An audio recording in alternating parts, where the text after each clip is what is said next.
Hello, everyone. It's Chad with MBTV, and I got a very special guest here. I had the pleasure of meeting this particular gentleman probably two months ago, and he owns a YouTube channel. He's a fellow content creator, ENFJ Discussions, but he's actually invited to be a co-host on MBTV. Of course, I take full privilege and pride in being able to introduce Daniel. Daniel, would you please tell a little bit about your ENFJ experience? Number one, what got you into MBTI, what you do now? He's a life coach, but let's kind of dive into that aspect. And then ultimately, we're going to determine kind of his role and what he's going to really pan out and what element he's going to add to MBTV ultimately. So Daniel, if you're ready to go, kind of tell your story. Great. Well, thanks, Chad, for having me on your awesome channel. I definitely appreciate the really long, extensive videos. They're really a treat. And Into the Window of the ENTJs. It's something I'm not normally used to seeing, but it's always a pleasure despite. So a little about me. I created ENFJ Discussions, the YouTube channel, in part to really open up the awareness to other people not necessarily used to the MBTI or personality typology, and really bring out an awareness that we can all use throughout our day-to-day lives, with one another, whether it be at work, whether it be personally, or through situations we find ourselves in. Personality typology is always somehow interrelated into everything we do, whether we think about it or not. And from a really young age, I guess by just how I grew up, I was always fascinated by people's behaviors, getting along with people, and just observing people. I'm kind of like, this distant observant kind of entity, and I'm really fascinated by people socially. It's always been a motive for me. I've always been able to kind of see, and realize how to empower others, and I found that on really early on. And from there, I just kind of, I'm just somebody who does my own research, and I just kind of want to do my own thing all the time. And I guess that's what I'm trying to do with YouTube, is just kind of bring out that awareness to other people. And I guess that's how we met each other, which is kind of cool. And yeah, just really elevate that awareness. And ultimately, what I really wanted to do and am doing now, I started working with people individually. Coaching is something that I discovered when I was in college. I didn't really like any of the options that school gave me. And I really dove into life coaching, and I really liked it. I can kind of create my own niche, do my own thing, specialize in what I want to with the information and the skills I already have as an ENFJ. Did you want me to talk about ENFJs as a personality type for a little bit? Yeah, we're gonna go into that, but I just want to let our viewers know your kind of history and what you're really what kind of put you in the direction you're going in. I mean, obviously, being a life coach, anybody can just throw up the title life coach. Just slap on the label. Well, Trey the other day, he stood up and he was like, "I'm a life coach," and that was it. Yeah, and so he's self-proclaimed he's a life coach now, and of course, he hasn't made a cent as a life coach, but he is a life coach now because it's not regulated. So he calls himself a life coach. So you, on the other hand, actually get paid to do this type of work. So I kind of want to let our viewers hear what inspired you to be a life coach. I mean, obviously you said human dynamics and relationships was a big aspect of what you were looking at doing, and that was a big aspect of your development path. But why life coaching? I mean, there's a lot of different things you could do to really impact people. Yeah, well, that's so right. I mean, it's definitely not regulated, and there's a lot of aspects to it, especially getting paid for it. You're really held more accountable for what you do as far as your profession. Like in anything, like any doctor that you go to, you'd hope that they always keep up on the more recent research, and practices that are being integrated into their career. It's kind of similar for me. I've always been fully invested in anything I do. And the fact that I get to have that kind of free reign in unregulated territory, it's just so amazing. I really feel like I can just explore, and the more research and the more people I meet and the more experimentation I do, and just everything that I learn goes into my clients and it goes into my purpose.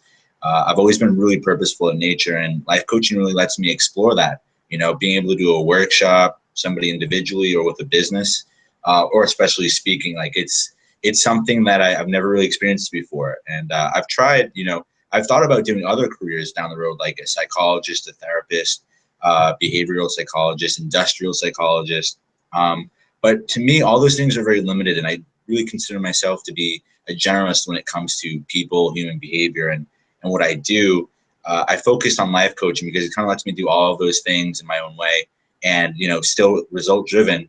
I'm still able to accomplish my own purposeful goals, and ultimately kind of share a different perspective on life coaching.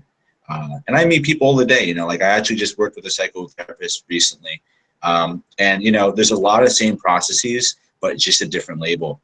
So there's really, I feel like life coaches have more responsibility to have this kind of like self accountability that they have for what they do, because you have people's lives and at stake here. Even though it's more positive or proactive as maybe seeing a therapist, where you dive into back in the day, depending on what was going on, it really depends on the general focus of your own practice and what you're really creating for yourself.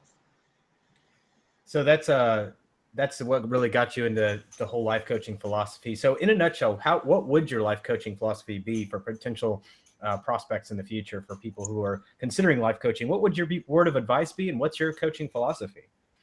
Well, my coaching philosophy is you always want to grow, and you always want to kind of explore that purposeful energy that you have inside you. I personally believe that purpose as a characteristic, it's more than a characteristic. I feel like it's almost like the umbrella for the energy that you have in your day-to-day life, and it kind of goes into every different dimension of your life. Without purpose, you really don't have a drive. You don't elicit that energy throughout the day. And having people explore that, it's such a crazy phenomenon to me, because every time I see somebody take hold of what's inside and they do something that explores their own freedoms, it's really captivating. And it's kind of what I do appreciate about life coaching. A quick story: there's a guy that I work with as far as coaching, and we kind of dove into the past a little bit. It was mostly proactive, and he ended up traveling like half of the world in like a 2-month span, and I just didn't hear from him anymore. And he literally got back to me after the fact, and he was just like, he felt free. He felt like totally motivated to do everything he wanted to do.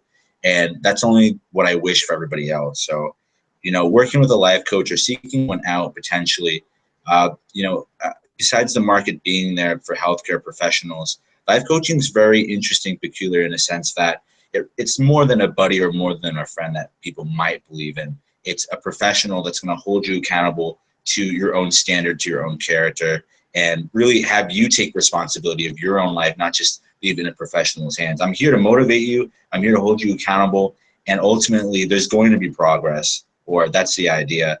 It's very proactive. Yeah. So my question is, if anybody's on the fence about life coaching, like I don't really know if life coaching's for me, what would you tell those type of people? What would you let them know? Well, if you were on the fence with life coaching and you're considering it, not considering it, do I need somebody to really help me out with my own life? After all, it's my life. How can somebody help guide me or motivate me to do what I already know what to do? But therein lies the I don't know, the paradox, I guess you would say, is that there's a lot of different dimensions to life. And when you're exploring that, not everything comes easy. Everybody's got different struggles and journeys that they're walking, and a life coach really gets into those particularities. And we really, obviously on an individual basis, depending on what you're kind of looking to accomplish, we overcome those challenges or obstacles, whatever they may be, and really get to the goals that you want for yourself.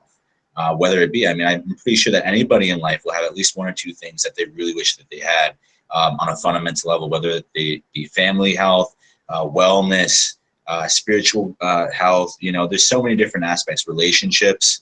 Everybody has a certain focus and drive towards one particular thing, and then everything's kind of like to the side almost.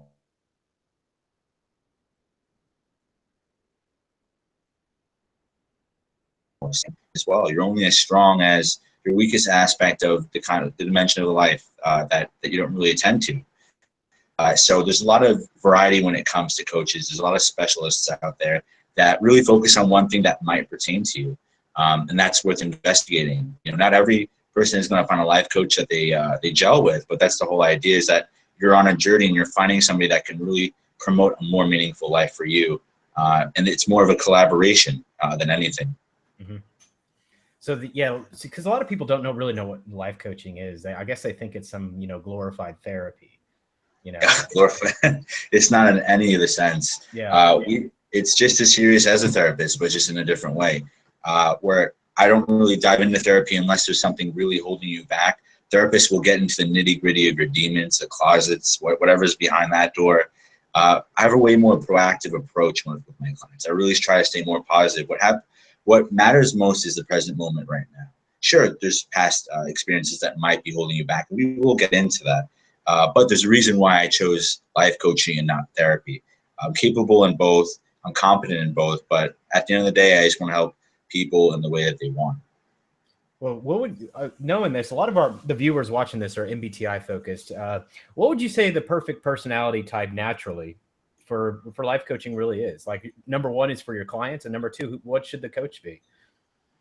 As far as the MBTI type, Yes. That's a hard question. Well, I think there's definitely a variety. I think every MBTI type has some kind of capacity to help a certain other kind of type. Whereas, as an ENTJ yourself, you may find it easier to coach and help others, guide others along certain areas of their life, whereas I might be better or might be suitable as an ENFJ. Maybe for a more emotional awareness, I might be more applicable than an ENTJ or an ISTP. It really depends on the perspective. A lot of people kind of receive feedback, and the dynamic is different with every MBTI type. So, there's some types out there, like I'll just say, I'll throw it out there. I don't want to throw anything to the fire.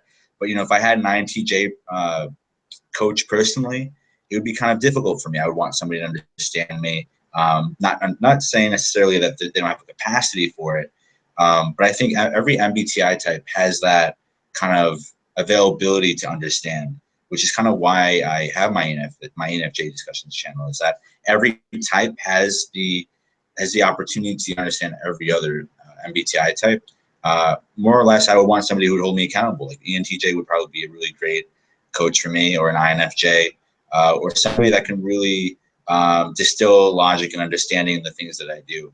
And at that point, it really gets into the interrelating of different functions and how I would see that kind of helping me out. But for the regular MBTI users out there who are saying, well, my first focus is, well, I want to grow. How can I elect kind of a coach or find a coach that would really most boost my efforts and my own challenges and goals?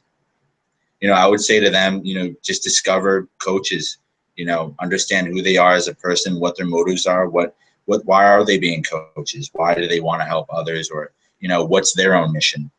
More so than MBTI. Like I said, any MBTI can really coach. It really just matters on what their focus is, and how that dynamic works with you, because everybody's different. Yeah, in my experience, obviously I'm a coach too, but I don't coach in the area of relationships. I coach in the area of business.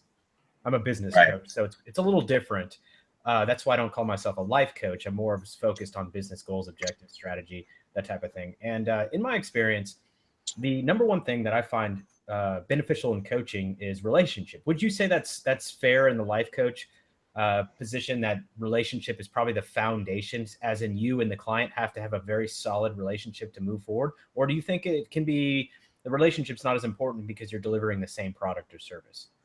I believe that relationship building as a coach between a client is very fundamental. It's probably one of the first 10 laws of coaching, because when you really think about it, all too often I hear of friends, family, and just acquaintances or anonymous individuals that say, I've been to so many therapists and I haven't gelled with one of them. When we really think about that, if you can't gel with a professional that you're working with, think about the implications long-term you have with that professional, like long, as far as longevity.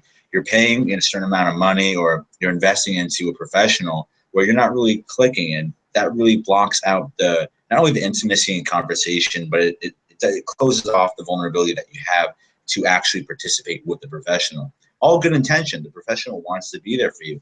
But if you don't synchronize with the professional and the professional doesn't synchronize with the client, how are you able to really move forward if you can't get into a deeper level of understanding between both, mostly the professional to the client, and have the client very vulnerable and to move forward with things on their mind, things that they're feeling? These are all really important aspects of the client, because these are struggles that they're facing, and those need to be attended to. There's a lot of nurturing in the way that I coach, because I really like to distill that vulnerability in my clients. Sure, I do everything else. I hold them accountable, and Sometimes I even may seem rigid in some, in some situations, but, having that vulnerability and maintaining a security with conversation, I only get so many hours with my clients a month, and I want it to mean the most to them. Mm-hmm. So, all right, I think that's going to conclude the coaching part. Let's dive into ENFJ. What's your life been like as an ENFJ? Like, what have you experienced as an ENFJ? What would you say that your observations of other people? Because ENFJs are only 3.8% of the population. So I'm curious to your perspective on being an ENFJ, and what have you noticed? What differences have you noticed when meeting other people? What's the biggest thing that comes up to mind? Like, well, there's so many different things. I don't know. I mean, I do what I do, so by default, I'm going to notice very subtle things. Most of what I recognize between myself and others and differentiating, I'm very empathetic. Although there are other types that are more empathetic than me. I as far as being in an environment with other people, I can grasp a whole room of people almost instantly. Social knowledge comes not even secondary, but primary to me. If you put me in a room with just say 10 people, I'm able to kind of just get a vibe, understand, and realize kind of the potentials in the room. Meeting somebody one-on-one or being in a group dynamic is just natural to me. It's natural for me to take a leadership position, although I may seem kind of goofy and kind of lax at times and laid back. A lot of people don't take my seriousness for granted because I can be very serious, very professional in the blink of an eye. So I kind of have a switch when it comes to social roles. When I'm laid back and I don't feel that social responsibility, I'm really fun. But when I feel the implication there, there's some work that needs to be done. There's an agenda, whatever it may be at hand. I fit that role, and I get down to it. So I feel like ENFJs kind of by default, they have a very powerful presence in a room. And, I don't know if it's here nor there, but of all the types, I always meet ENFJs, males especially, women ENFJs actually a lot as well. They have a very powerful presence to them. They come off as very logical and very emotionally nurturing at the same time. And people always feel safe around me, which is really interesting because when I think about it, in a group setting, I always end up kind of people looking towards me, looking for kind of like the energy validation, I would call it. So there's a lot of leadership and just subtleties like that. And I guess just how I carry myself, there's a lot of authenticity. I don't judge people, even though I do, I'm an ENFJ, judging is in my nature. I definitely kind of judge more on a characteristic level. I hold people to a great character, and I expect people around me to have some kind of morality to them. So it's not even kind of coming off as judgmental, but kind of expecting for you to be a generally good and positive person. So I kind of have that expectation on others, kind of as a moralistic approach to life. A lot of ENFJs I know, they do have some kind of life spirituality to them, whether it be religion or just in kind of like a lifestyle way. We're very, I guess, growth driven. I mean, most of us are helpers, I think, by default. And it's just kind of in our nature to attune to other people's needs. And I'm always finding that throughout my day. It's kind of funny when I look back before I knew MBTI and knowing it now, there's really not much that I didn't know beforehand, which is, I think, what you were asking before. I founded my ENFJ type personality by just looking up intuition in Google. I went from Google to Wikipedia, reading more on intuition, and I found a link to MBTI and introverted intuition, and then from there, ENFJ. I guess we do come off as very intuitive as well. We're the guy that you go to when you need kind of direction, not really for action, not really to understand something logically, but to kind of understand the tenses of the future that somebody might walk down. I have yet to do a lot of video segment on my channel about this topic of ENFJ's roles in other people's lives. But there is kind of a place for intuition along with INFJ and INTJ for both different approaches to intuition. So I don't know if that answers your question a little bit, but yeah, friendly, happy, positive influencers and leaders. how would you say that you differentiate from, say, INFPs? You both lead with ethics.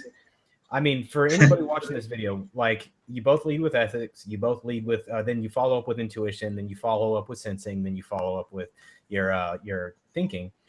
What difference would you explain between you as an ENFJ and an INFP? How would you differentiate that? As somebody who are new to MBTI, what would you say is the biggest difference? Well, I would say first of all, getting not trying to get into functions too much because there's a lot to investigate with MBTI. But just on a surface level, ENFJs and INFPs come off very differently. INFPs are obviously introverted. ENFJs are obviously extroverted, but their focus is different, whether it be introversion or extroversion with these functions. For example, INFPs are introverted feelers, so their feeling is really based more for feeling, not really expressing. Whereas for ENFJs, I'm always expressing myself one way or another. It's just how I live my life. But as an INFP, it's more value driven. It's more to be felt than it is to express. And we see this dynamic in relationships a lot. Most relationships out there are this push and pull between FI and FE. FI just wants to feel. FE wants to express. Besides that, besides the favoritism between the organized functions that you explained, the feeling, intuition, sensing, thinking, they're both on the opposite routes, right? For every function, our focus is driven differently, introvertedly and extrovertedly. And I guess this plays that role in the difference of MBTI types. So we're very, as ENFJs, we're very outgoing. To somebody looking at an INFP, very artsy or very, very quiet, very stoic sometimes to themselves, so there's a lot of characteristics that could differentiate us. The biggest one is that INFPs are idealists, more so I feel like than ENFJs. We're kind of opportunistic. INFPs are really driven with the ideas that they have. They have extroverted intuition. ENFJs have introverted intuition. So our focus is different when it comes to both feeling and intuition as a primary and supportive function that we use. We use them in just different ways. I won't really consider myself that very artsy, whereas a lot of INFPs I know are very, very artsy, very creative, very driven to understand other people, very slow-spoken, and very articulated. Whereas me, I can change pace and I'm more attending to the people around me. Okay, so the question I have for you now is regarding not just ENFJ, INFP, but you also have primarily you're looking around as an ENFJ, and you've got pretty much the rest of the world is different from you.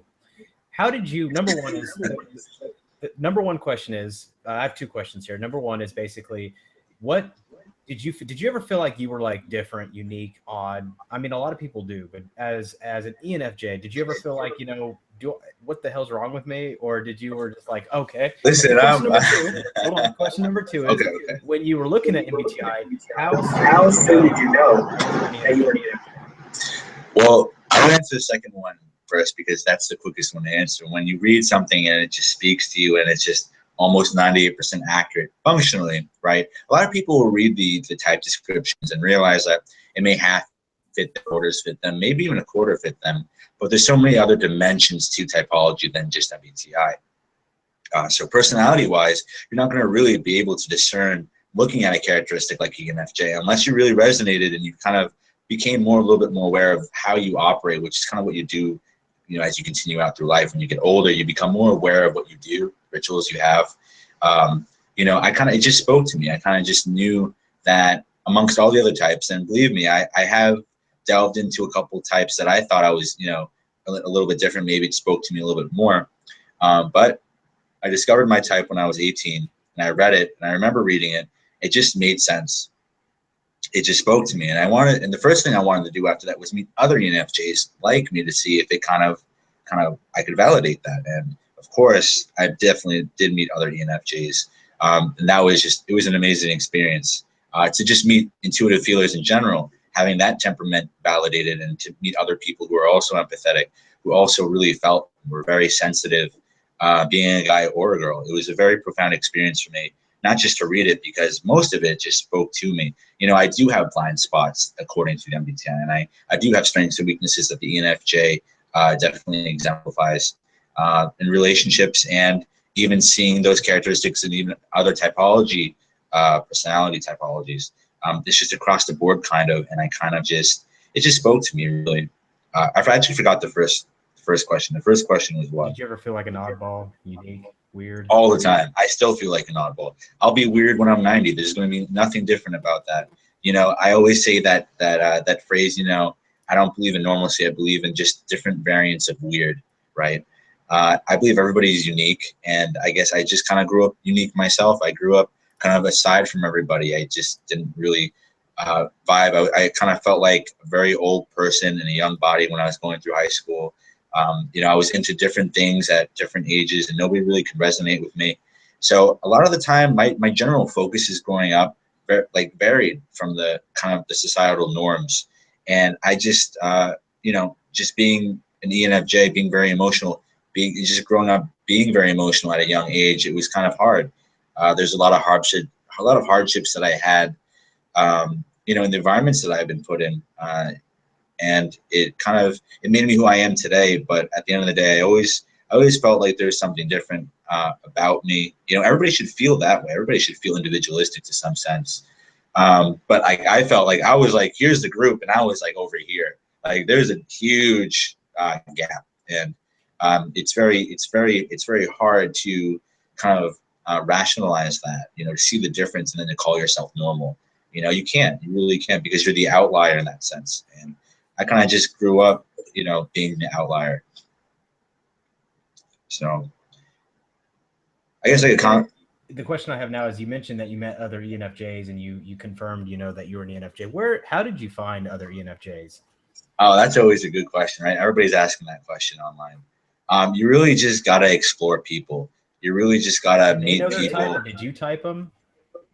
They knew their type. You know, actually, I mean, I'm very, you know, I have a lot of gratitude for where I live. I live in New York, and I moved recently. I moved recently to New York City, where there's a lot of MBTI and typology events where you meet people who are really into Socionics, who are really into MBTI and Enneagram, and other things as well. And it's really cool to be in a room with like 50 other individuals who are like, I think I'm this and I think I'm that. And to kind of get a vibe over time of, is that true to me? Is it not true to me? You know, to really meet, especially INFJs and ENFJs, if you actually look at their journey throughout life from a young age to, you know, adulthood, they kind of carry the same kind of challenges. So I always, you know, at these events, you know, there's always a lot of introverted, you know, it's probably like 90% introverted types, like INFJs, INTPs mostly, and then the 10% are extroverted types, just dominating the whole room. And I met a lot of INFJs, and it became apparent to me that I do share a lot of their functions, right? And that's what ENFJs and INFJs do hold together. They just different ordered stacking, but they do share a lot of the same functions.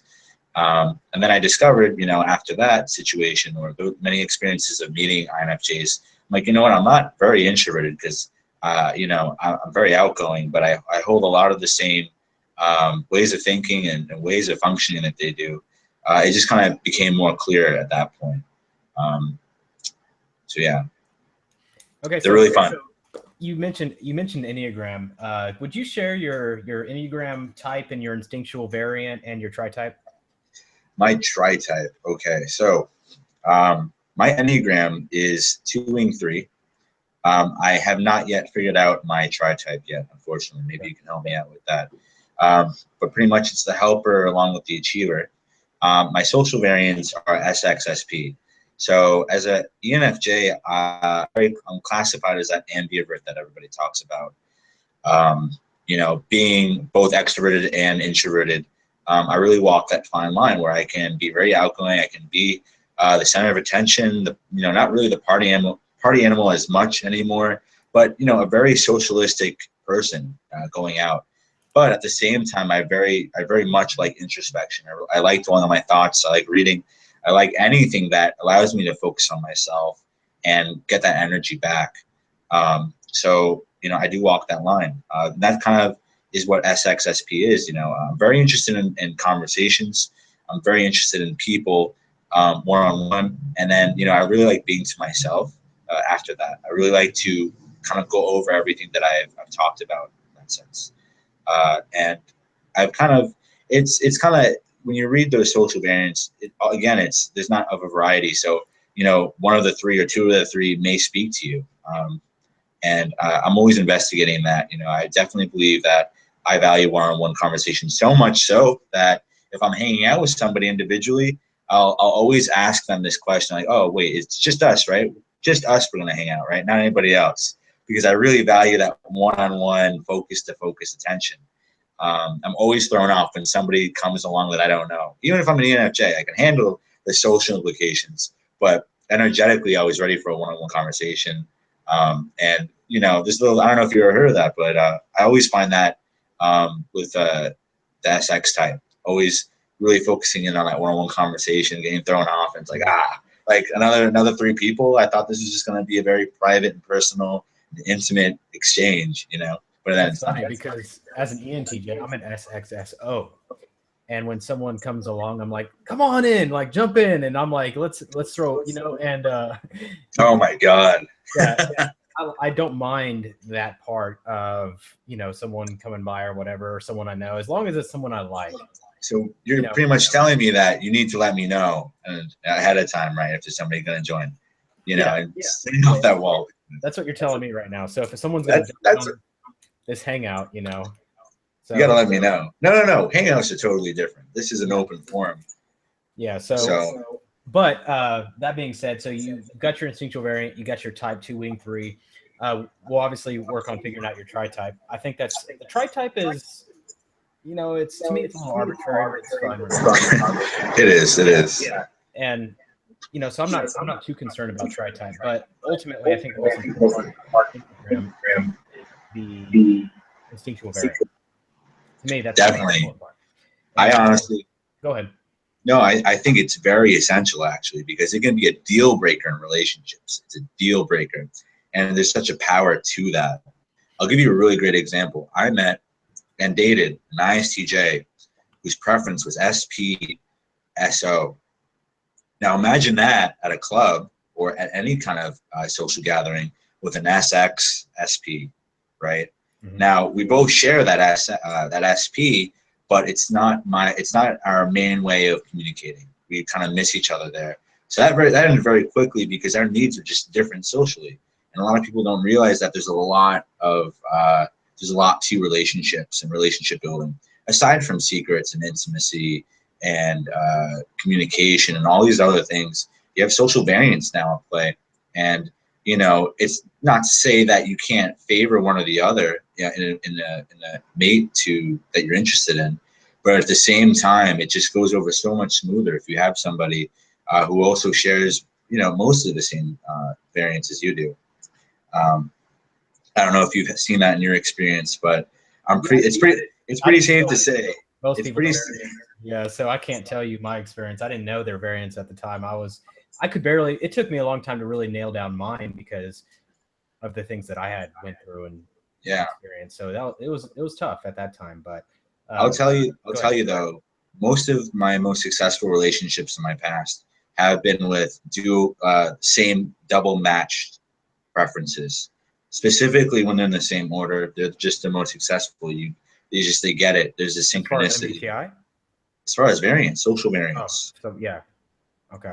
When those match up, it does, you know, MBTI, you know, it does have a lot of role in relationship and the successfulity, you know, the probability of what it will, you know, as long as you gel with whatever type of person that they are, personality wise, as long as you can understand the kind of person for who they are, you know, you're okay with who they are, and, you know, you match up the social variance. Most people are usually okay, and they kind of figure out the gray area, you know, along the way. But I don't know if that makes sense. Yeah, makes sense. It does. So let me ask you this: as an ENFJ, what have been your pain in the ass parts about being an ENFJ? What just sucks about being an ENFJ? I would say having the energy for process, structuring, and not just scheduling. Because I schedule loosely. Like I'll write on a notepad the things that I need to get done for that day, but I won't necessarily do it in order or at a time or at a place. You know, so sticking to my scheduling and staying really focused on something, I would say, you know, the way that my mind works, my mind's all over the place. You know, I could be reading a book then I start thinking about something, and then I ended up doing something totally different than reading a book, even though I'm right there. So, you know, a lot of things grab my attention in my mind, you know, and I guess there's like this kind of like push and pull between my environment and me. Kind of like ISFPs, they have, I believe, sensing as their, what is it, the third function? Second function. So it's kind of interesting. I look at ISFPs because they share that NISE, but switch in a sense, right? So kind of like how ISFPs have this struggle to be in their environment in their head, I kind of have that same kind of effect.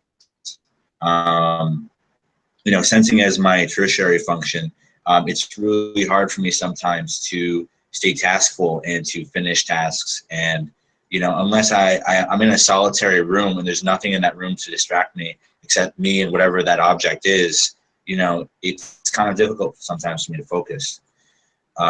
So that's something that is hard. Aside from having the energy to withstand my logical aspects of myself, I'll find myself all too often. I was actually explaining this to a friend. I'm very logical in the morning. I'm halfway there, halfway empty throughout the day around 2 o'clock. And then by 4 o'clock, 5, I'm not logical anymore. That time has passed. I have no more gas in my car for logic. And energy is just not there. So I may seem a little bit more scatterbrained in the evenings than in the morning. So I try to get all my work done in the morning when I can stay focused and really think about things. Mm-hmm. So you, given your experience as an ENFJ, would you say that, you know, other than, you know, like you said, scheduling loosely and that type of thing, do you have any relationship struggles? Yes, I mean, it sounds like a dumb question, but I wonder, like, yeah, if your right.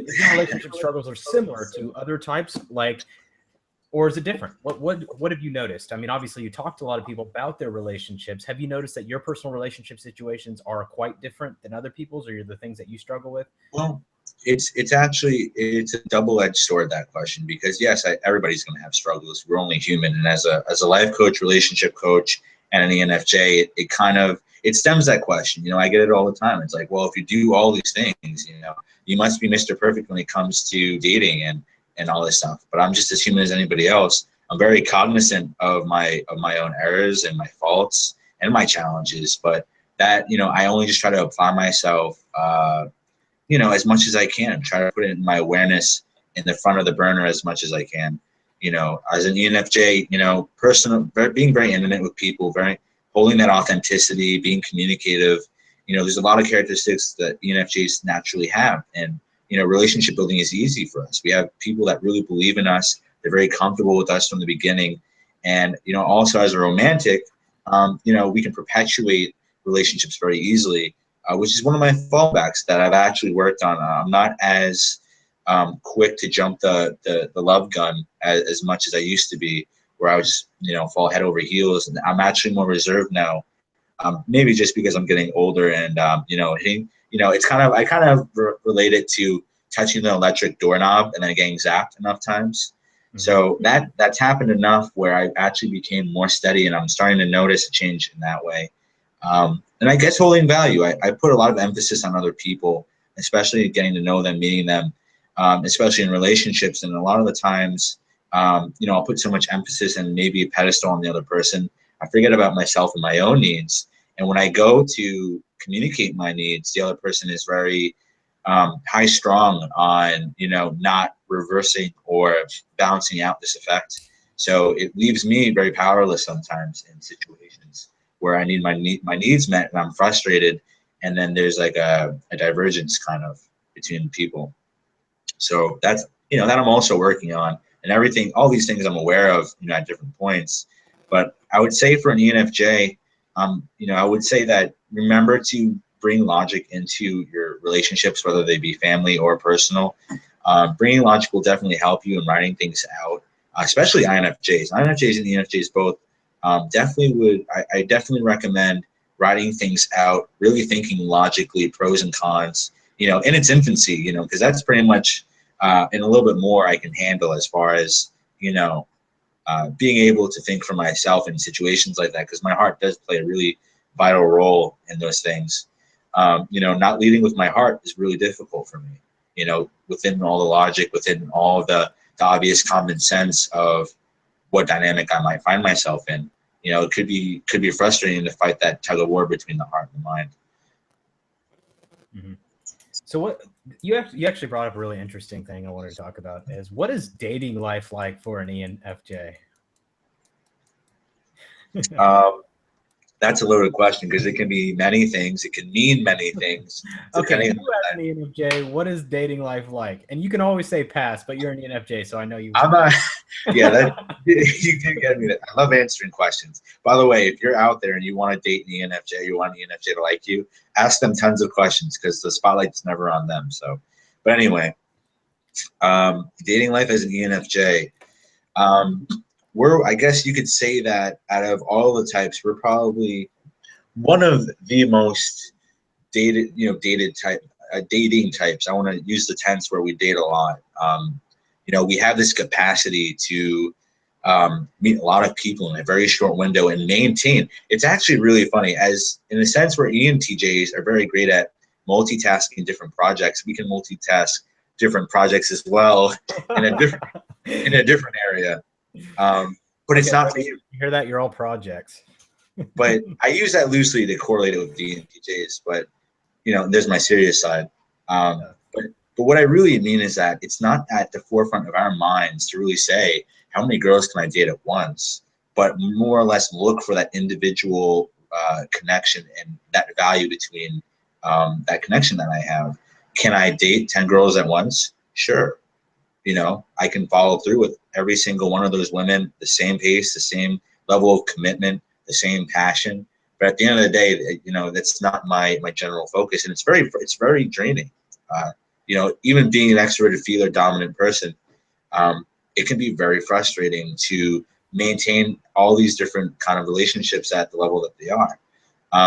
So I really find myself maybe just dating one person or two people at a time, and that varies as well, because if I don't really gel with somebody, then I'm not gonna follow through. Authenticity and connection mean a lot to me as an ENFJ, and I like doing things at my own pace, and I like to kind of follow suit with the other person. And I'm also very busy, so I find myself, if I didn't work, if I didn't have the things that I do now, sure, I might have like a plethora of women just rolling around on my phone, or I might be on dates. I could be a professional dater if I wanted to, but at the end of the day, every ENFJ has a kind of different agenda. They just want their needs to be met mostly, and usually one person suffices for that, unless you're in like the unhealthy realm and you're really looking for a lot of relationships, a lot of just casual dating, maybe because you're single and you're young. But as I get older, I find myself, I'm really just focusing on one-on-ones and looking for that intimacy maybe with myself rather than other people, which is another stage of the ENFJ. A good example is I have a friend who's an ENFJ now, and he is girl crazy. He's young, he's very young, he's in his 20s, and he's just so girl crazy. He just has that drive. So maybe he'll change in 8 years, in 5 years maybe. It really depends on how he shapes himself. He might always be like that, but he has that energetic capacity for it, that emotional capacity for other people, that focus. And it's just, and more so than me, he's on a different level. So everybody has, again, their own kind of personality, their own car they're driving. Everybody's different, and everybody has different capacities for this kind of stuff, especially ENFJ. ENFJ is just, we really look for the authenticity in people. And I think we more or less like to meet new people more so than just getting the connection too. In my experience anyway, sure, the intimacy will always be there. The connection will always be there. And we know always what to say almost exactly. And we can really gauge people. Like I told you before, like we're very great with subtleties. We're really great with understanding people's needs, where things are going, understanding body language naturally. So, out of all the types, I mean, we're very capable and competent with people. Like the ENFP. ENFPs are very competent. ESTPs, ENTJs even. ENTJs even maybe worse than ENFJs. So I don't want to reverse the question to you, because this isn't about ENTJs, but maybe another day. Yeah, the rest of the channel is about ENTJs, so Yeah, so they could just find it. They could just find it there, maybe. yeah, they can So find whatever answer they're looking for. They've got the forum, they've got the Slack community, they've got commenting on the other videos. as long as you disclose the Rouster mentality, they'll find the video. Oh yeah, it's there's a lot of videos in there. Trust me. There's a bunch of them about intimacy and stuff too. So there was one I was talking with an ENFP. It's pretty old, but we were talking about intimacy somewhere on the channel. So there's all kinds of stuff. But you know, I think that I want to really go after this whole emotional side of ENFJ. So because they're FE dominants, okay, a lot of people think FE is just emotions and being criers or babies or whatever. I want you to kind of debunk that. Being an ENFJ, that's rather mature. You know, working as a life coach, you help a lot of people through their issues. What is being a dominant FE user? What in what relation do your emotions play a role? Do you find time to exert these emotions or do you contain them? How do you control these things? With being an extroverted feeler, and I'll kind of like side note INFJs here. I'll give you a really great kind of perspective. INFJs have secondary feeling, right? I think they're primarily intuitive creatures, and even at an INFJ level, as introverted and emotionally intuitive they are, I find myself mastering above the INFJ feeling, and it's very interesting for me to kind of be in that presence with an INFJ, especially with their feelings. They can understand people. They're very understanding people. They always kind of get the sense of what's best for others and understanding them. But when it comes to emotional understanding, depth, clarity, even, I find myself able to not only communicate better than INFJs, but understand my feelings in a more diverse way than INFJs. And for me, it's very uplifting because I really like the fact that I can help people. Me and INFPs we're pretty much, or ISFPs even, we both are feeling dominant in two different ways. And I find me and the FI users dominant, of course, we're very nurturing. And I always visualize like this hand that just holds people. We just have this emotional presence with others. It's just totally, there's no kind of aggressiveness. There's nothing. It's just all vulnerability and that kind of emotional presence. And that's something it just feels very at home to me to be on an emotional level with other people. And this is kind of how I can just go up to strangers and kind of just have a conversation about things that they wouldn't talk to me about with any other person. There's this presence to it. And being an emotional feeler, I'm very much in tune with my emotions, but I'm needing to express it. So needing to write it out or talk to everybody about something. For example, like let's just say I broke up with somebody and I felt a certain way about it. Everybody's gonna know that's my close friends. Everybody's gonna know. It's not the art of talking about drama. I'm not a drama-oriented person, but I need to work out my emotions with other people. Because when I work out my emotions with other people, I actually access my logic somehow. And it just allows me to able kind of just flow it out and get it out there for me to, if you can visualize this, the feelings that I have are like, it's like paint. My voice is like a paintbrush. And when I put my feelings out there on the board, then I could visually and logically see them. Like right now, if I didn't have this conversation with you, I wouldn't be able to access the information that I'm telling you, which is I always find it strange, but I speak the best when I'm in the presence of others, or I'm being interviewed, or I'm being asked something with somebody individually. I can't talk to a camera. I had to learn to do that.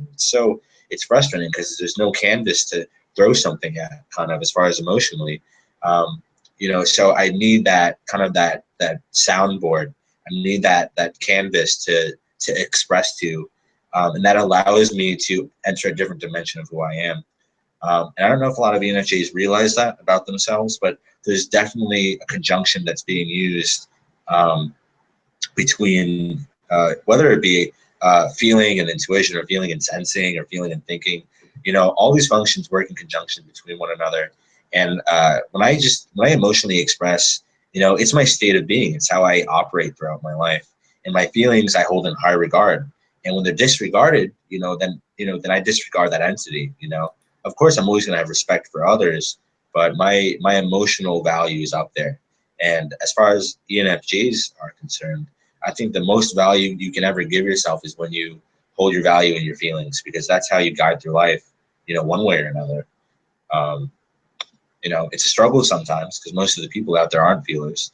You know, there aren't predominantly FE users out there. Sure, it's actually a party when you meet, you know, a function dominant person, you know, in your life. You know, like how awesome is it when you meet another ENTJ or an INFP meets another INFP? You know, there's a very really awesome because my business partner is an INTJ, and it's like the most relaxed conversation I can have. Yeah, there's a fluidity to it. It's a river. It's just a river. And that's partly why I ventured out into MBTI, is because it's not just one river. That's just one perception of it. You know, if I could understand most of the other types, you know, and have some kind of common understanding and learn a different dimension to types, because all typology really is are just different dimensions of people, but just, you know, as we grow up, we're just focusing on different things, you know, cognitively. So, you know, to me, you know, I have an appreciation for every MBTI type. And for me, expressing my feeling in a way that they understand it, in a way that makes sense to me and feels comfortable with me and makes them feel comfortable, you know, that's my goal, is to just kind of be able to understand and gel with pretty much everybody around me. And, you know, that goes without saying that I don't really necessarily like conflict. I'm kind of awkward with conflict. But at the same time, I can easily, once I make that switch, that role of having being in a conflicted experience, I can maintain that. It takes a lot more energy because I have to switch into something I'm not used to. But you know, the capacity is there.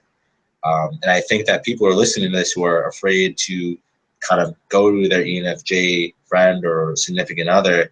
Don't be afraid to set the foundation and make in communication about the conflict that's about to happen. You know, we're not very, we don't deal with conflict very well, but when we're put in the position to, as far as we're made aware of it beforehand, we can adjust. And, you know, that's what I would recommend as an ENFJ, because all too often I'm just thrown off by, maybe if I'm dating an FI user and I'm just thrown off because there's conflict now, and you know they're taking it personally because, you know, FI is more of like a them feeling function than extroverted. You know, I find myself kind of, you know, it's kind of like a separation when it comes to conflict. That's the very epitome of what we don't want as ENFJs. We want to feel connected to everybody. So when there's conflict, there's just kind of, you know, there's like a huge gray area that we want to fill. So, you know, we get all these sensitivities, and we understand them before other people sometimes. And that's also very frustrating. Going and navigating through life, understanding everybody, all, you know, every time, like second by second, and, you know, them not really even registering it yet. And kind of like us knowing where they're going to be going with those feelings beforehand. So there's a powerful sense of understanding people with that. You know, intuitively understanding and segmenting where people are going or where people are, and, you know, if they're in a good place, a bad place, where am I in that place? What position do I hold in that kind of perspective that I'm seeing, that, you know, that they're exemplifying? You know, because ENFJs can be very reactionary. We're mimics by nature almost. So when we see somebody carrying out an experience that has to do with us, it's at that point a collaboration where now it's a dance between kind of like emotional stimulus. And a lot of people think, like, you know, right off the bat, like, oh, well, why are you being like this all of a sudden? It's like, because we're responding to you. We're like the first responders of emotional stimulus. And then that's my experience. We're always the first responders to the energy of the room. Like, there's actually something I read, which was so true, is that if you want to know the vibe of a job, the vibe of an environment at a workplace, or the vibe in a social group, look for the ENFJ and how they're resonating. You know, what energy is the ENFJ giving off? Because they're almost like the averaged out energy of the group. And you know, that's something to hold weight to if you ever get to witness it. So you mentioned you know, ISFPs. What is your relationship with ISTPs? Because Socionics says ISTP is like your perfect match. Well, so I'm curious because I'm on this Socionics rant lately. I've been showing everybody, like, okay, so far, there was a video we did, and it was a group of us, and we all like debunked Socionics and its compatibility area. Okay. So I want to know from your experience, without any bias other than my own, what is your experience with ISTPs? Like, do you believe that it's the perfect match for the ENFJ? You know, it's really funny. I have actually not dated an ISTP. However, what I will say with utmost confidence, I gel with ISTP men all day as best friends. I don't know why. There's just some kind of relativity there. Growing up, I've always kind of brought into my life ISTPs and ESTPs, and it's really interesting because it's not a type I technically gel with on an intellectual level, because ISTPs obviously are more in their environment than I am.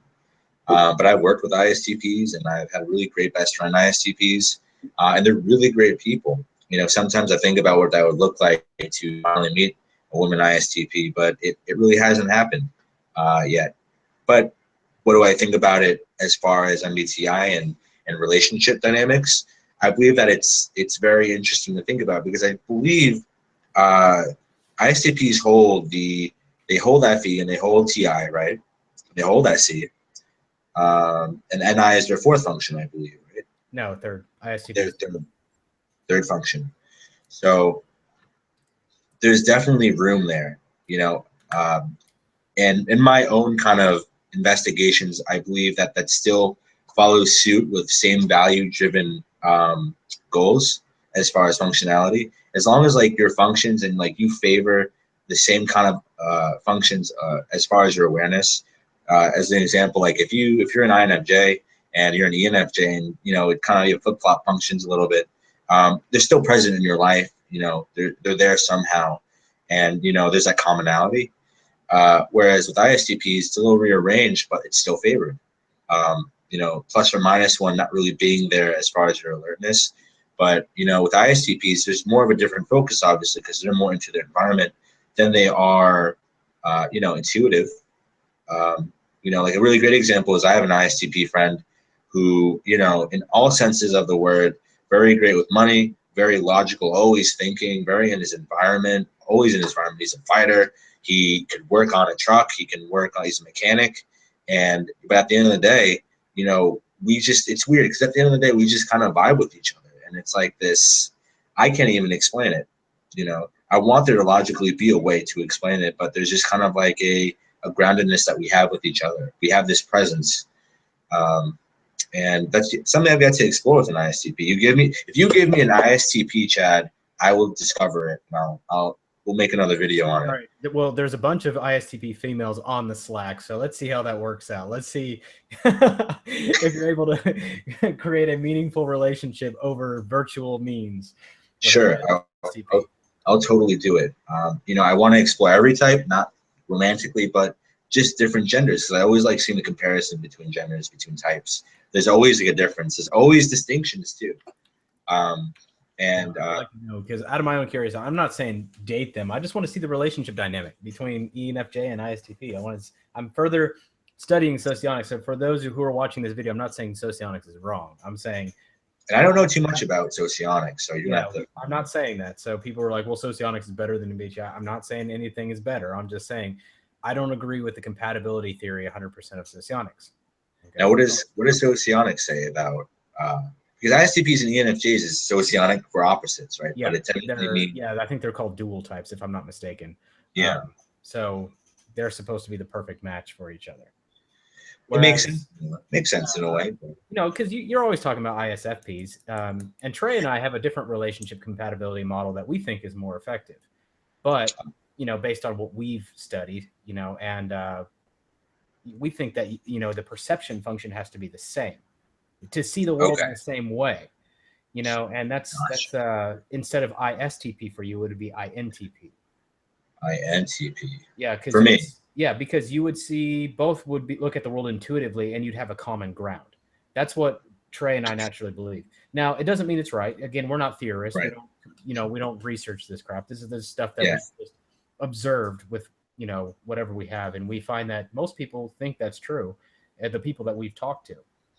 and they tend to So think that seeing the world the same way is a very important quality in a relationship. Now, I think there's some point where, you know, you can appreciate someone else's view, but I feel right. like if someone's so focused on sensing and you're so focused on intuition, then it's kind of hard to see, you know, the same way, and you may not agree on worldview. Whereas, you know, the judging functions, it's a different story. But as far as perception functions, I think that's a huge thing for like everybody. That's So I for think that's they say it's ISFP for me, but I've dated ISFPs, and for me, it's like they're focused on details in the moment, small talk. Not that they're all small talk, but they're focused on details. They're focused on daily matters, things like that. It tends to wear me out. It's like I'm not yeah, interested in the small details, you yeah. know, and I'm Well, interested in big picture insight. I'm interested in seeing the deep meaning behind things. I don't really care, you know, about the daily nuances of that. Now, for an ENFJ, I can't say the same is true because ENFJs actually they care about the detail of people's lives because they're FE users. They want to know those yeah. details. So I don't know if there is really a compatibility model or not. I have found that a lot of ENFJ INTP combinations have worked very successfully, just like any other combination. But a Well, lot you of know times what? they tend to be On the attracted to each other. What I've seen lately, yeah. anyway. Well, which types? ENFJ INTP. Well, actually, that's something I was about to bring up. So essentially, I believe INTP is one of the best fit for me. I had an experience with an INTP once, multiple actually, and they rocked my world in a way. And I actually believe that relationships with inferior and primary functions switch, meaning INTP having TI and Mhm. ENFJ having inferior TI. I absolutely love it. It's very stimulating for me, and we appreciate the reversal in kind of those functions. And on another note, actually am working on a theory that I have mentioned to you about different desires that people have. And there's only like a couple of them that we really relate to as people, whether it be opposites, same value, like you were just talking about, or a couple of other ones. People usually desire to a certain kind of person by default, and desire really doesn't have to play with functionality sometimes. It may just have to do with what they're attracted to based off of how they grew up, Mhm. or a lot of variables that I probably wouldn't be able to describe. And what I find is, as long as both of these desires are met in the differences of partners.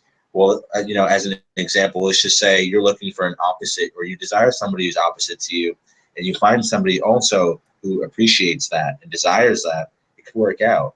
Opposed to, comparatively, if you have somebody who values same functions, I see that all the time. That's one of the more popular ways of desiring somebody, is that you do enjoy somebody who sees the world that you do in a way, or values the same things, or goes through life focusing on certain ways, right? Like, I believe that there are people, like, as for example, ISTP and ESFJ are a very common relationship that I always see. They're both sensory driven, and they somehow find the middle, and I find that all the time. Do I find INTP and ENFJ? Not so much. They're usually in different environments. So it really depends, though, because then there's life. You find people throughout life. Yeah. But from what I've seen, though, as far as hitting on ENFJ and INTP, for me, INTPs, ISFPs, INFJs, I get, there's a different dimension to all that I exist in, and I appreciate those types for different reasons. It really just matters on what's more important to the personality type at hand. What are you really most driven towards? I just created a video on this idea, like, what's your vice type, almost, where you have this type that's just, it's catnip almost to you, and you just desire it so much with a passion when you meet somebody like this. And we always have this kind of, it's almost like the destructive type of your life, where if everything aligned up somehow, you worked on yourself enough personal growth wise, this type might suffice as a really great candidate, because you get the fixation of the desire, and you also have a healthy relationship with these kinds. And I believe that ISFPs, ESFPs are always my vices. I can never really get there, though, into the relationship status, because of the difference in FI with the ISFP. I believe that when you start looking at types that have dominant functions, and the other type that has the inferior, not even inferior, the shadow and the shadow function stacking. Like for me, FI is not in my first four. Probably never will be, right? And ISFP, for example, is predominantly FI. And for me, there's an intensity there. There's something for me that the ISFP brings to the emotional table that I haven't kind of explored, or to the mastery that they have. So people, I feel like, focus on different kinds of masteries in relationships, and we see this throughout the spectrum. How many friends as what's your fourth function is SI? What is it? FI. Yeah, FI. So look at that relationship you had with the FI user, the ISFP. The personalness and the presence of that ISFP. Them wanting to explore ideas kind of on a very personal level, and feelings with each other, both good and bad, and like being in this like book of feelings. It's really interesting. And this is the question I always say, though. Don't you think that the INFP would be better for that, though, for the ENTJ? Because the ENTJ wants to be explored emotionally in a way that's conceptually based. The ENTJ's entire framework is intuitive. Right. I would say INFP. Yeah, INFP has always been a better match for me personally. I believe it really, at that point, it depends on what you're looking for in a mate, because I believe both between ISFP and INFP, there's a lot of distinguishing features, but they, as far as what you're talking about, INFPs all day and every day are, they both actually access, really great listening parts of the brain, but their focus is totally different, because INFP is driven for intellectual stimulation. It's driven on ideas and thoughts and where that person is kind of mindfully. So I feel like an INFP, INTP, I feel like an INFP, INTJ, even INFP, ENTP, like anything that has to do with thoughts and valuing thoughts and sharing thoughts is paramount. Well, just to throw out a disclaimer, though, any type, and I've said this in every compatibility video, any type can have a good relationship with any type. It's just exactly a sense of maturity. I'm always talking about a natural basis. Like if you were on a scale from 0 to 10 and your maturity was a 3, and then you found somebody else who was a 3, who would get along the most? And that's essentially what I'm trying to get to the bottom of. Because I mean, if you're both 10s, I don't care if it's the rival type, it's your worst compatibility, you'll still get over it, because it does require a sense of maturity to be able to have differences and be able to appreciate differences. In a lot of it is gratitude and acceptance in the other person. I mean, especially going back to being an ENFJ and kind of dating everything I see, in a sense. I have an appreciation for women in general, but mostly an appreciation for the diversity in how people think and feel. And people have different life experiences, different pasts, different desires, and it's cool to find yourself in the middle between all that. And side note, I wanted to exemplify that INFPs are, they're more intellectually stimulated with the communication. ISFPs, in your experience, are more driven in the present moment of the environment. They're action oriented, like here and now, and be in the environment and be involved in the environment. INFPs want to explore the idea, the concept.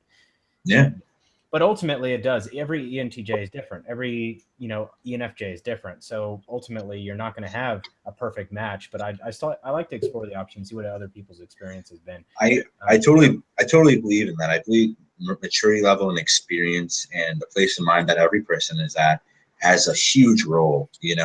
A lot of people, like, especially a good example, women like to date older men sometimes. It just happens. But it's really most of the time.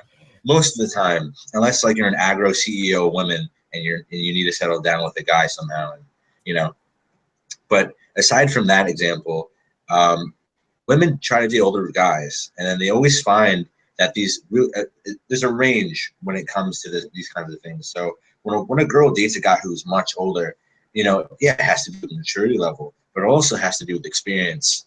A lot of the time, a lot of these kinds of relationships fall apart is because of an understanding gap and experience, not much maturity. Whereas the maturity can be there. You can find a 60-year-old guy and who's a 3 in maturity, and find a 21-year-old who's also at the same maturity, and it gels perfectly. Age doesn't have a direct correlation. correlation, there's no age correlation when it comes to relationships. I've dated girls in their 30s. I've dated girls in their early 40s. You know, what's the difference really? How you approach life, your overall maturity, and kind of like, it's not even maturity, it's just kind of like the outlook that you share, right? Because your outlook is exemplified from within. So if you find somebody, why didn't you go late 40s? Why? Because the girl didn't look like she was in her 40s. I found that I figured it out after the fact. Come on, Dan. Why not to 50s? Let's try the 50s. No, it's too much. It's too much. I thought you liked mature women. What's the deal? I do. But you know, whether I go younger or older, I always find the same thing. You know, so it's all relative. You know, I'd like to think that it's correlated, but it's all relative. I mean, it's all relative when it comes to age. It's just, there's no correlation. It's just experience in life. You know, I always find that interesting. It's always funny when I hear guys and girls say, oh, I need to date somebody who's older. I'm like, no, you just need to date somebody who's more relative to your age, or your inner age, or your experience, your maturity. You know, I actually dated next time a guy asked, he goes, I need to date someone who's older. Say, hey, my grandma's single. That's the response you want to throw. And she's got the same maturity level as you, and she's your dual type. Yeah, and she's that ISFP that you're always looking for. Except way more older and experienced with functions, and getting and diving into those inferior functions. So she may not even see him. You know, I actually I don't know if you believe in this idea. I was explaining this to somebody. I live with, you know, I know an ESFP dating an INTJ. I know that coupling, INTJ, ESFP. Right? That's an odd coupling, but that's a complete dual. It's a dual, but you know what's funny? I was talking to them, and I'm like, you know what? Like, if you guys were on your own route and you're following your journey and you were diving into your own personal development, eventually you would reach thresholds with your functions to where you might even flip-flop at the same time, and you might switch functional roles, and you might start doing things that the other person might do. It doesn't always happen, but you know, all too often I see types that when they get to a certain age, you know, people really, you know, a lot of people think about this midlife crisis and then role switch. You know, the men, when they grow older, they get more feminine, and vice versa. I think a lot of that has to do with functional development, which is so hilarious. Because in duals, cognition standpoint. Yeah. Okay, well, explain it. Dive into that a little bit. Why do you think that is, that everybody wants to switch roles and a man wants to become a woman, and a woman wants to become a man? What's up with that? Oh, the feminine and masculine energy. Because eventually, over time, you know, you grow on those functions. You know, you grow. Like for me, you know, I might turn into ISTP. You know, I might work on most of these functions where, you know, I've reached a certain level in all of them. Oh no, wait, ISTP. No, the actual. What's the total opposite? Total opposite is for what?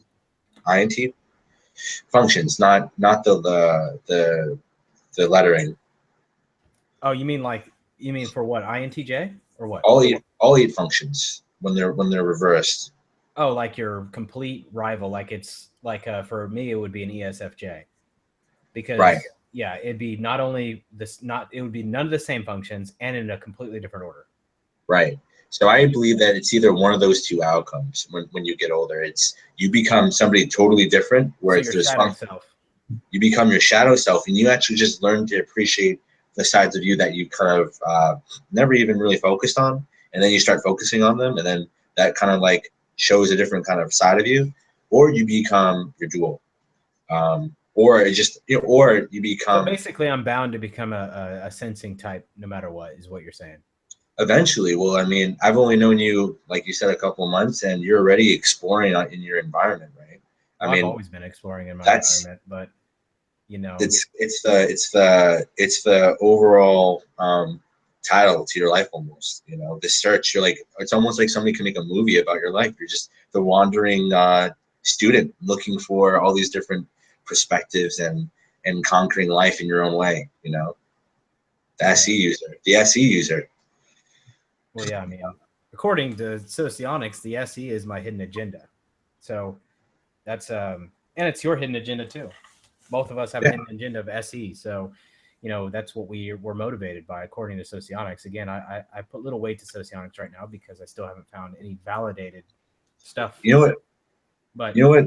I'm here nor there about Socionics just because of the experience I had with somebody I met who was a diehard Socionics fan, and he infringed Socionics at an MBTI meetup, and it just put me off because he started to explain quadrants and all these different things, and he's like, "This is the Bible, and this is what it is." And from that experience, I've yet to really dive into Socionics. So some people relate it to the biblical scripture, you know, whereas I believe it's all relevant in some way or another. You know, I think they're all tied into a bigger picture, but we just got to figure out what that picture is. Yeah, and you can't leave psychology completely independent. Yeah, you can for the most part, but you can't leave it completely independent of everything else. I mean, obviously, there's a spiritual component, there's an emotional component, there's yes, a personal component. There's all kinds of components, not just psychology, but sociology, even culturally, how we impact our environment around us, our culture, how it affects us. I think all those things need to be considered when you're looking at variables that develop a person, including human spirit. You know, and it's interesting because, and I know that somebody watching this video is going to know what I'm talking about. There was something done where somebody would die, and I guess the weight of the human soul, they said, was like 21 grams. Oh. Okay, so like when someone dies, they lose 21 grams of weight. Okay. And it's not, you know, it's not like, it's not waste. It's not, you know, urine. It's not anything else. Nothing. It's nothing. It just, all of a sudden they lose 20. It's not air. It's 21 grams of weight is gone, and it's been consistent in death. And so they say the weight of the human soul is 21 grams. So the question that we have to consider is, and we have to look at it from this perspective, is what is invigorating the human spirit? And this is the last topic I kind of want to cover with you. Is you've done a lot of astral projection. You have a channel on astral projection. So I want to know, what is your experience with astral projection? First off, what is it? Okay, a lot of these viewers may not know what it is. And then number two is, Sure. What is your experience with it, and how do you think it can help people develop? I believe that it's just kind of, imagine an infomercial. Want to work on your introvert intuition? Try meditate. Try astral projection. Like, it's the sparkly letters, right? It's definitely something that challenges you. I see it as a meditation, and for all you NTJs out there and NTs, you know, I see astral projection as a meditation, both scientific based and spiritually based, both parapsychological and both very chemical, and they have to do with one another. And I've felt it. I've known that when you get into the research of astral projection, if you look at it from the standpoint of it being chemical, it's either a crazily induced meditation, or it's some kind of experience that transcends the body. And either way is pretty magnificent because you can control both of those situations. The same thing.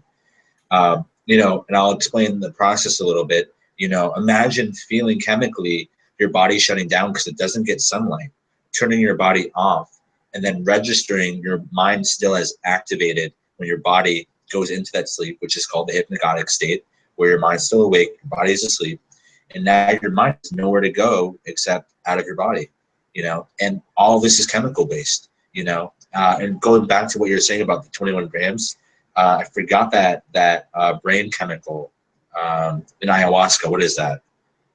You got me. I don't know. But if there's like this, it's I don't even remember. It's not DTA or something like that. But there's some kind of brain chemical in the center of your brain that induces these kind of hallucinogenic and kind of out of body experiences. And you have this kind of chemical. I forgot what it's called. Forgot what it was called, but you have it when you're first born. You start to develop it. You develop it when you're young, when you just are born, and then when you die, you release all of it. So that's what you might be talking about as far as the soul, because there's a buildup of this chemical, or this whatever it is, hormone. I forgot what it necessarily was, and it's used to induce these experiences. It's DMT. People commented on the channel DMT. DMT, yeah. And DMT is, you know, I believe that's the main benefactor when it comes to meditation, to astral projection, to anything induced. You know, I believe in astral projection. That's why I teach it. That's why I show others how to do it. But for me, it's been more than just a meditation, you know, because it's more of a lifestyle. Anybody can meditate and figure out what meditating means to them. What is meditation? there's different applications to meditation. I see astral projection as just another meditation that I use. It has no significance, plus or minus anything else that you would do with meditation. It's just another variant of meditation. And it allows you to explore yourself on a deeper level. You get to explore the universe a little bit more. You get to explore what you are besides Chad, besides me, Dan. What are we outside? It's actually kind of weird because I picked up a book called The Power of Now by Eckhart Tolle. And a lot of what I experience about the present moment, about the universe, about how everything's connected in some kind of way, I read in this book. And, there's a lot of knowledge that I gained, not just meditating. I mean, you'll gain a lot of insight, intuitive insight meditating. There's a lot of people who can't meditate, but that varies by individual. Everybody has their own form of meditation that they can do. But astral projection really explores the dimensions of life that we've yet to see.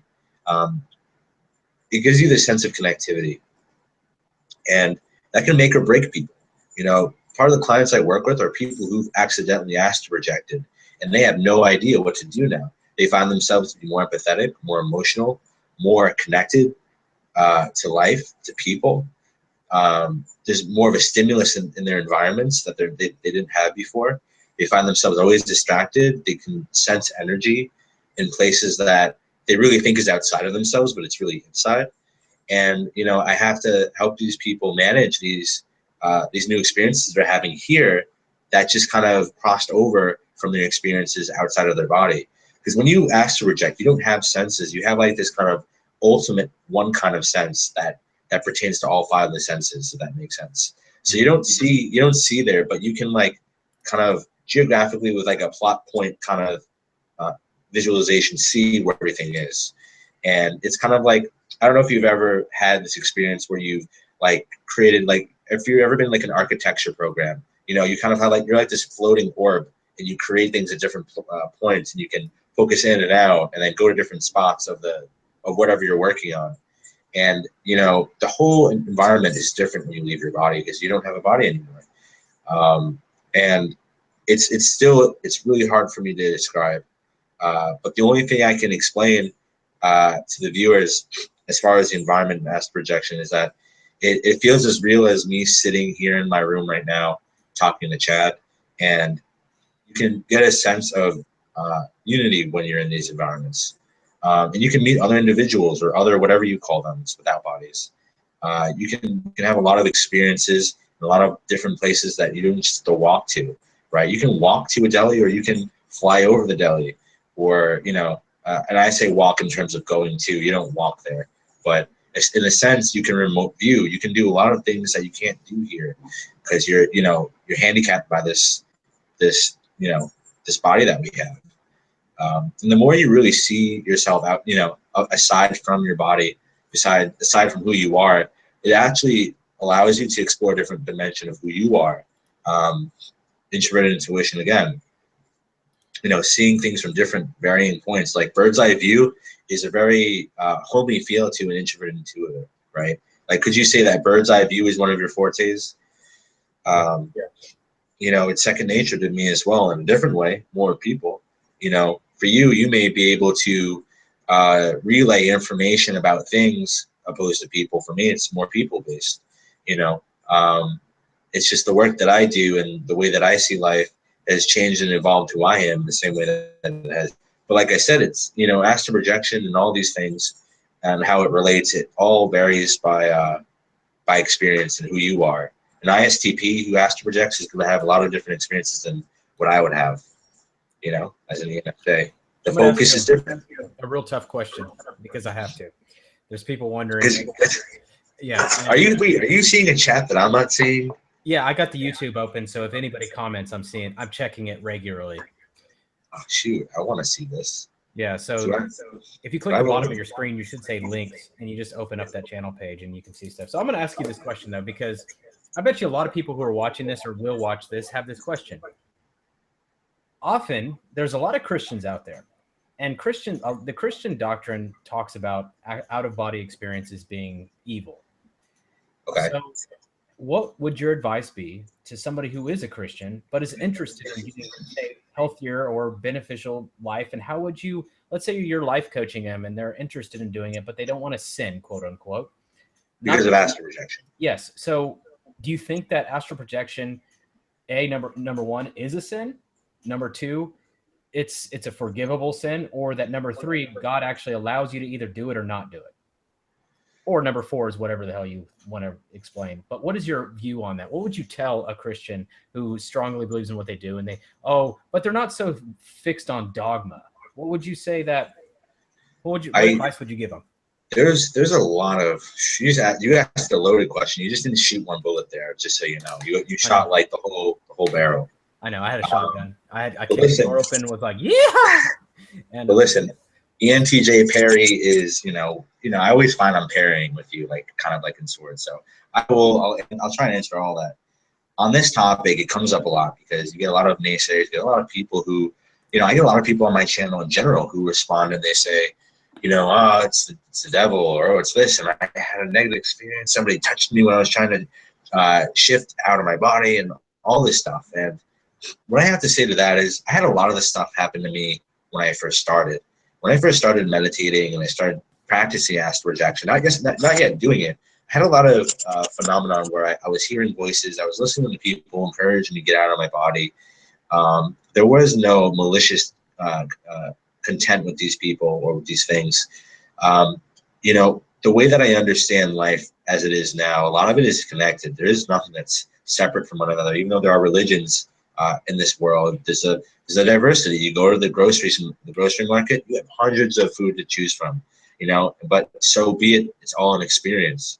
If you are dedicated to one fruit, you're dedicated to the apple, and you don't like the orange, that's totally fine because it's just your experience here. So what I have to say to people of different faiths is do your thing because it's a foundation. It's something you believe in, and it's something that grounds you in your life. It helps you build on who you are. When you astral project, there's actually, ironically enough, none of my clients that I teach astral projection to, anybody I've worked with, have always been Catholic or Christian based, which is interesting because I do get a lot of people who ask to work with me, but they just really want it for the experience, not much more the lifestyle. So what I have to say to the people who are religious and they really want to tackle this whole, not even like a paradigm, this kind of like, what do I do? I'm religious. Is this out of my faith? Is it in my faith? I went to a wake recently, not a wake, a funeral for my grandma. She just passed. And you know what the priest said in his speech at the church?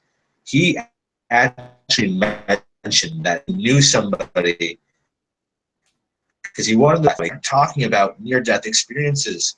He started talking about out-of-body experiences and what that means to people.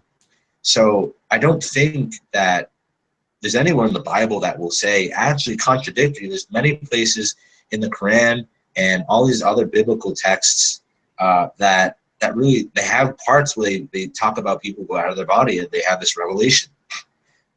It's not foreign to religion at all. And if you're looking to explore that, you can Google it, ask, out-of-body experiences. And, if it's not there and you're on the fence with it, just see it as a meditation. Unless you believe that meditation is not in your natural practice with your faith, take astral projection with a grain of salt. It exists for exploration, and it's not necessarily a bad thing. One thing I really want to emphasize is that most of the people who have bad experiences, let's just say you think that a demonic entity is trying to attack you, right? Most of the time when you astral project, if you're not in a good state of awareness, in a positive and proactive state of awareness, and you haven't done the legwork to prepare yourself for that kind of journey beforehand, let me say something. I won't astral project unless I feel I am in a positive mood. I'm in a loving mood. I'm in a compassionate mood. I'm in a connecting mood, right? If I have a bad day, I'm stressed out, I'm depressed, I'm sad, anything that's not positive, not neutral, anything that's not positive, I won't even astral project if I'm neutral feeling. It has to be positive. It has to be positive.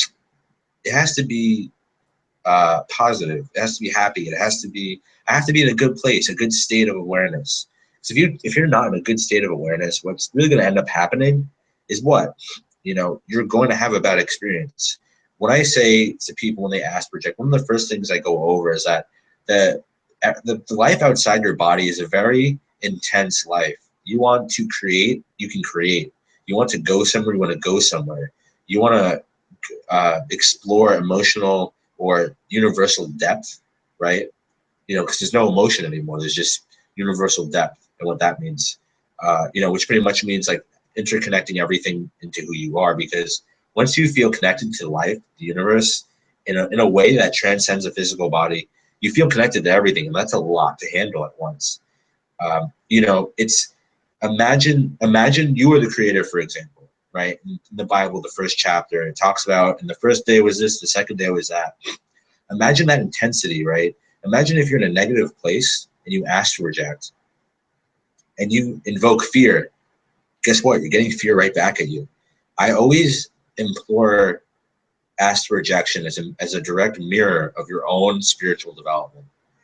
I want that to sink into viewers and to whoever is watching this video, is that astral projection is a direct representation and mirror to your current spiritual and kind of self-awareness.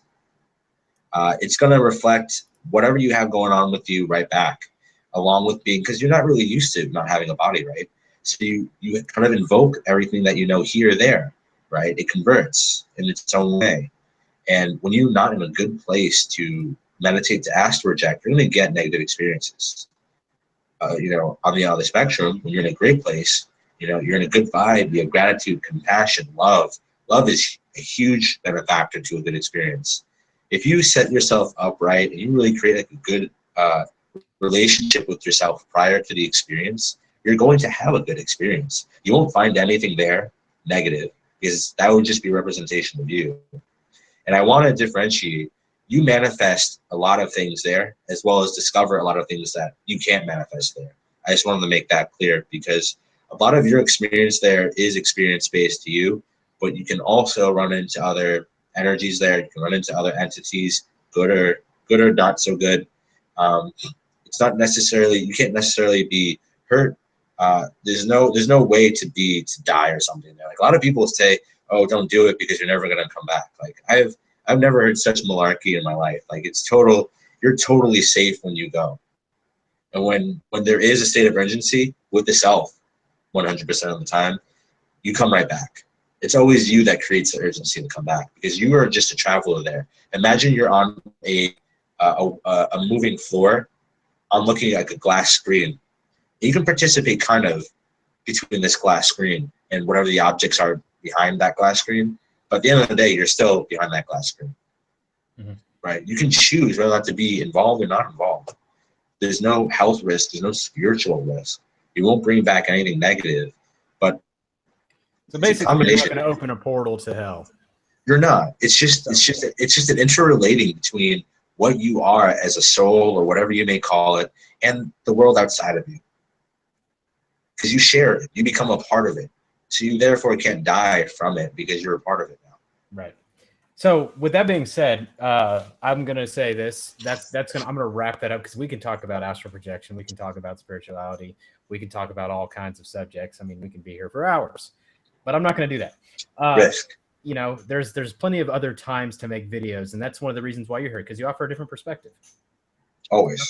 That's why I exist. That's why I always. That's why you astral project. Yeah. So anyway, just that being said, I think that was a good answer to the question. So basically, to summarize for any viewers out there, if you're questioning, whether it's evil or not, just stick with your beliefs, stick with who you are. But if you're on the fence and it's justified or rationalized, then go for it, try it out, see what it's like, experience it, and life's for us. Life's to experience. Yeah, and if you don't have beliefs, definitely try it out. See where it takes you, because it definitely has changed my life for the better. That's why I do it. I think that everybody has their free choice. They don't have to condemn those who do those things. I think if we, in Christian doctrine anyway, talks about loving everyone regardless of what they choose to do. So don't condemn someone who does astral project. I think it's don't condemn me. Don't condemn me. I didn't do anything. Didn't do anything. So I think it's important that we keep that in mind as we journey through life and learn to really care about each other as people and take care of each other. So, Dan, any last comments you want to say for our viewers so we can wrap this call up? I just think that we touched on a lot of stuff. You're a great interviewer, and I really appreciate the opportunity to start partnering up with you and MBTV and seeing where it takes us. And for everybody out there, I hope the addition of me to the forum, to the conversation, holds some value, and hopefully I'll see you guys more personally in the future. I'm always looking to connect, and I hope you find other people within these communities that, and the videos as well, you know, relative to you. I hope that it helps however you see it, integrate it into your life. I hope that you take the most out of it for what you can. Chad's a very research intensive and conversationalist intensive person, and he really gets to everything almost. So, you know, definitely appreciate the value you have between me and him, and I'm looking forward to hearing from any comments or feedback from you guys. Thank you, Dan. So just so you guys know, and if you haven't done it yet, make sure you get on our forum. It is it's already on and popping. So if you're not on there yet, get on there. It's forum.myersbricks.com, and it's like bricks as in building bricks. And so forum.myersbricks.com.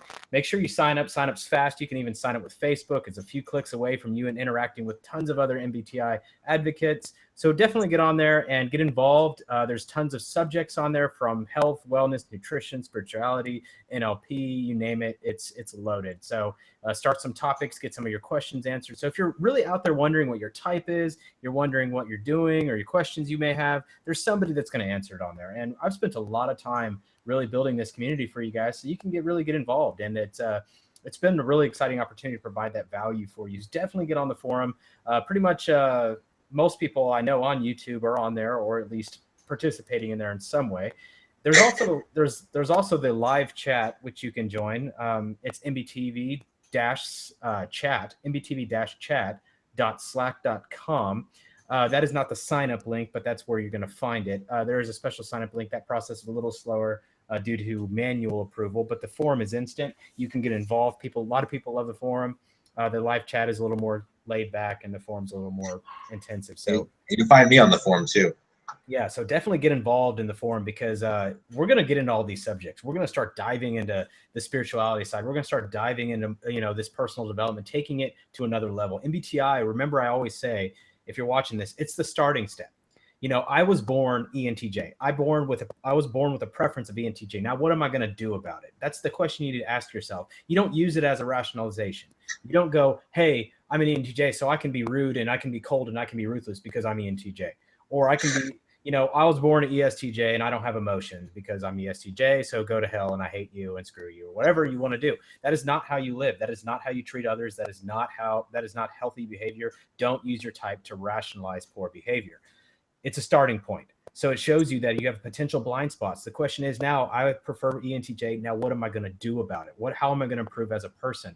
What areas do I need to touch base with? How am I going to improve my feeling-based function? It's repressed by my thinking function. How am I going to develop as a person, professionally, business-wise, that type of thing. So MBTV's purpose is to capitalize these particular things of your character to help you find out what part of you need to develop, whether it's spiritual or physical, even including, you know, your appearance or your physique or your food, nutrition. We're gonna really target, you know, living your life to the fullest, but more importantly, you know, targeting you and allowing you to make those choices freely. You know, if you're comfortable in a certain area of your body, or like say your body or your life or whatever, if you're comfortable with those things, then it's not something you need to target. You need to target areas of which you feel weak or insecure, or you feel it's holding you back. And a lot of that starts with your psychology. Psychology is key. You know, it's having that positive mindset. I'm going to do it. I'm going to push through. I'm going to make it work. And I want you guys to know that. I want you guys to know that psychology is epic, and you have to set your mind straight in the very beginning. You have to say, you know what, every action is a result of my philosophy. So if your philosophy is in question, that is what we want to target. How are we going to target your philosophy? So the difference between coaching, consulting, and therapy is targeting philosophy versus targeting illness. Okay. And that's the difference. So when you really look at it from a professional standpoint, you know, Dan and I, we target that philosophy. Dan's more specific on the personal relationships, personal development, growing as a person, that type of thing. I'm more focused on career, business, entrepreneurial success, that type of thing, business consulting. But either way, we're here to help, and we definitely are interested in getting you guys involved. If you're stuck on your type, we're happy to help. You know, like I said, I'm MBTI certified, so I can administer any instrument at your will. So if you guys need help, you know, step 1, step 2 is the way to go. Past that, we can always talk about, you know, getting involved in coaching and making it a thing for you, because coaching is huge. It's a huge industry, and a lot of people are looking for it. A lot of people need help with it, and it's getting your own barriers out of your way. And that being said, one last point is, when you get typed professionally, it's not being typed. It's not just, oh yeah, I look at you and they'll go, oh yeah, you're an ENFJ. Oh, I can tell. Like, oh my God, there's FE, so you're an ENFJ. Oh my God, that's not the way it works. Okay, it does not work like that. Don't use FE ever again. Yeah, no, I'm not using FE. I'm just saying I saw FE. That was me just being stupid. So that being said, though, you don't want to. Yeah, you don't want to. You have to understand what typing is. Typing is allowing you to freely select your type based on how you know you. Okay, so it's us professionals removing the barriers or biases that you may have that inhibits you from understanding your true type. Let's say that you were raised in a sensing family. You're going to have a lot of aspects of your character development because you've developed that side of you that you might think you're a sensor. You might think that you naturally prefer sensing because you have those aspects. What we do as professionals is we take those things and we move them out of the way. So you're like, oh, that is my type. I get it now. Okay. Because it's easy to say, well, you know, I write schedules and I plan everything out, so I must be a J. Well, society kind of teaches that. So, you know, show up to school on time, you know, make schedule. You know, you've got to identify those things, and as a professional, that's what we do. Now, if you're 100% certain what type you are, I wouldn't waste your time getting typed unless you really just want the validation, like, oh yeah, I got professionally typed. I wouldn't waste your time because you're like, no, that's made. No questions asked. But truthfully, I've had coaches, I've had mentors, I've had people really just coach me in the right direction. I've spent a lot of time in my personal development and enhancing myself, and I don't see a downfall to it at all. So it's important. And like I said, we're here to help. And Dan, that being said, I appreciate you coming on here. You're going to see some more content coming from him. I hope to get more interviews going with different types. Everybody, if you're interested in doing an interview, please tell me your type. Send me an email. Tell me your type. Tell me what you're interested in talking about or discussing. I can always throw some ideas out there and see if it's relevant to where we're kind of taking the direction of MBTV. My email address is chad@myersbriggs.com or chad@truegenerations.com. First one, ignore it. chad@truegenerations.com. That is my new email address. So just please email that. I will also put all this information in the description in the video should you have any questions about that. You can always reach me on the forum. If you have questions, go on the forum. Everything's going to be routed to the forum. If you post questions on my YouTube, I'm going to send you a link to the forum. I'll try to answer your question, but I've got too many comments. I'm just going to put the forum link.